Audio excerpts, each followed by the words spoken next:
বাংলাদেশকে আসলেই স্বাধীন হয়েছে?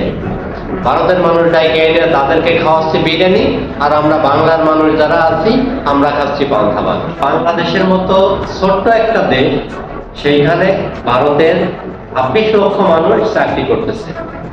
আসসালামু আলাইকুম। 2024 সালে ছাত্র আন্দোলনের মাধ্যমে দ্বিতীয়বারের মতো বাংলাদেশ স্বাধীন হয়।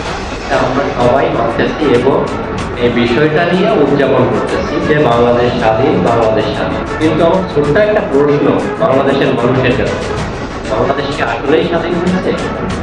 এই প্রশ্নের উত্তরটা যদি আপনাদের কাছে থাকে, হ্যাঁ বাংলাদেশ স্বাধীন, তারপরেও আমি বলবো যে বাংলাদেশ এখনো স্বাধীন হয়নি।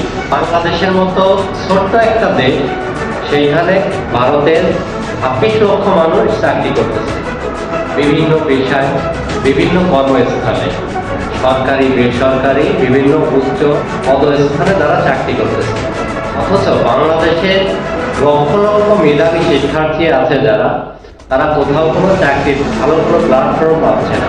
তো আমরা যে স্বাধীন স্বাধীন করতেছি, আসলে একটা স্বাধীন দেশে অন্য দেশের 26 লক্ষ মানুষ চাকরি করবে, আর স্বাধীন দেশের জনগণ হিসেবে, স্বাধীন নাগরিক হিসেবে আমরা সেইখানে চাকরির কোনো ভালো প্ল্যাটফর্ম পাচ্ছি না। তাহলে কিভাবে একটা দেশ স্বাধীন হয়? যে স্বাধীন দেশে অন্য দেশের মানুষ এসে চাকরি করবে, অথচ বাংলাদেশের মানুষ সেই জায়গায় চাকরির সুযোগ সুবিধা পাবে না। মাত্র 56% চাকরির কোঠা ছিল।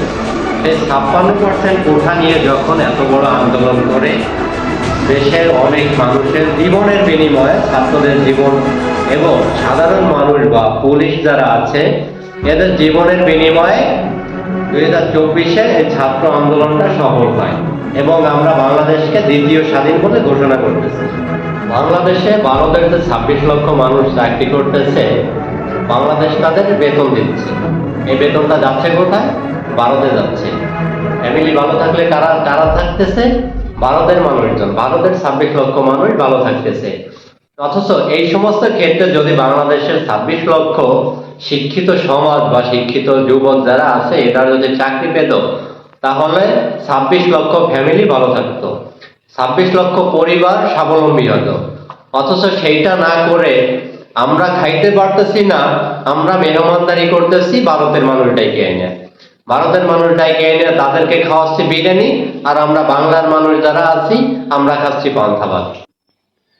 বাংলাদেশের প্রধান উপদেষ্টা ডক্টর ইউনূস স্যার এবং বাংলাদেশ সেনাবাহিনীর কাছে বিনীতভাবে আবেদন করছি, ভারতের এই 26 লক্ষ মানুষকে চাকরি থেকে অব্যাহতি দিয়ে এখানে বাংলাদেশের 26 লক্ষ ছাত্র সমাজ মেধাবী যারা আছে এদেরকে চাকরির আওতায় আনার জন্য।